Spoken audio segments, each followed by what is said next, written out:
naturel. Allez, comme promis, on retrouve Romain Daubry, membre de la cellule Info d'Experts chez Bourse Direct, qui est dans Duplex avec nous. Bonjour Romain. 16h31 sur BFM Business. On est à 1 heure de la clôture. Quel est l'état des forces en présence? Dites-nous. Bien, on a toujours des marchés qui sont à la main des acheteurs, évidemment, du soutien à acheteurs du côté des marchés dérivés. C'est moins flagrant puisqu'on on est à l'approche d'une échéance sur les marchés dérivés, donc des options et des futurs qui clôturera vendredi prochain. Et il faut dire que c'est souvent un tournant sur les marchés, donc un moment qui est important à surveiller et surtout le moment qui suit, donc la semaine qui suit cette échéance. Souvent, il y a des éléments qui se mettent en place après. Et globalement, la configuration reste toujours à moyen et long terme positive et haussière. On a toujours des opérateurs qui sont prudents, qui sont couverts, et on le voit, des marchés qui sont payés systématiquement au moindre repli. Même si on regarde les options sur le mois de mars, on a toujours des opérateurs qui restent prudents, qui restent protégés. Alors un petit peu moins si on regarde le mois de mars sur les niveaux actuels, et c'est ce qui laisse à penser qu'on pourrait consolider un petit peu. Encore une fois, on a atteint des cibles sur les grands indices. L'Eurostoxx 4278 points. Alors on a été formé symboliquement à un nouveau plus haut en séance aujourd'hui. Sur le CAC 40, nouveau plus haut en séance aujourd'hui. Sur les indices américains, c'est moins le cas. On consolide depuis 5-6 jours, 5-6 séances déjà. Même si, encore une fois, la configuration est positive. Si je prends le cas de figure du Nasdaq 100, par exemple, on a débordé le niveau de 12 165 points pour accélérer et aller chercher une première cible à 12 865, 12 880. Et depuis, on est installé dans un petit canal baissier très propre, dont la borne haute est marquée par les points hauts des 3, 7 et 14 février, pour ceux qui veulent le tracer. Et donc, on voit qu'on a une consolidation qui se forme, peut-être pour aller donc se réappuyer sur ce niveau de 12 165. Donc, rien de méchant, encore une fois, une digestion possible dans un marché qui est fort et qui continue à former de nouveaux plus hauts. Les configurations sur les valeurs, globalement, sont intéressantes et positives. On a aussi une saisonnalité qui est favorable à peut-être une pause dans le marché, parce que le mois de février peut être un peu plus faible.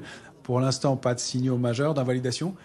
Mais sur l'indice CAC 40, une structure qu'on va surveiller qui est intéressante, qu'on appelle une vague de Wolf, qui est du son inventaire et qui fonctionne assez bien, qui donne des niveaux de retracement intéressants. Alors c'est une structure que je ne vais pas vous décrire comme ça, mais que vous pourrez trouver facilement sur les manuels d'analyse graphique. Simplement, ça donne une possible consolidation. Donc si on repasse, mettons, sous 7255, 7215 points sur le futur CAC 40, on a des chances de consolider un peu et d'aller chercher des consolidations de l'ordre de 3-3,5% par rapport au cours actuel, ce qui signifie d'aller chercher un niveau situé entre 7050 et 7065 points, qui restent des niveaux tout à fait acceptables pour rentrer sur le marché. Mais cette structure est assez fiable et on vient de la détecter par la hausse et l'accélération haussière de ce matin et le petit retracement qu'on a connu. Si on repassait au-dessus de 7325 et qu'on réintégrait ce niveau-là, qu'on repassait en dessous, ça pourrait valider cette structure-là dans les heures à venir. Or, comme je vous le disais, l'échéance des marchés dérivés est souvent propice à des consolidations, comme elle aura lieu vendredi, peut-être après l'échéance, au début de semaine prochaine ou autour de cette échéance. Il faut être un peu méfiant. On sait que ces échéances de marchés dérivés entraînent des mouvements techniques majeurs avec des accélérations au débordement ou à la rupture de certains niveaux pour des questions d'arbitrage, d'équilibrage de position sur des options et donc des futurs. Méfiance, risque de consolidation, tout ça est donc assez incertain, mais en même temps le CAC 40, le CAC 40 cash repasse les 7300 points. On est à 7301. Ça reste très constructif. Au moment où on parle. Plus 1,21%. Bon, dites-moi quels sont les actifs que vous privilégiez dans ce contexte. On reste toujours pas mal positionné sur des valeurs qui ont de beaux parcours depuis quelques temps, qui sont pas forcément très sexy comme habituellement, mais Michelin est une de nos grosses allocations. On a renforcé notre position sur Schneider, même si elle va publier demain. On accompagne aussi des mouvements comme Vicat, qui a bien publié et qui est en hausse. Danone aussi, qui vient de sortir d'une structure de consolidation assez longue, et qui sort doucement, mais par le haut. Donc on garde aussi une poche de cash pour essayer de se replacer sur des niveaux intermédiaires. On reste assez exposé globalement. On pense que le marché va continuer à monter. Il a toutes les raisons de le faire compte tenu du contexte. Encore une fois, opérateurs sous-investis, prudents et volonté d'acheter sur repli qui sont manifestes. Donc on est assez exposé.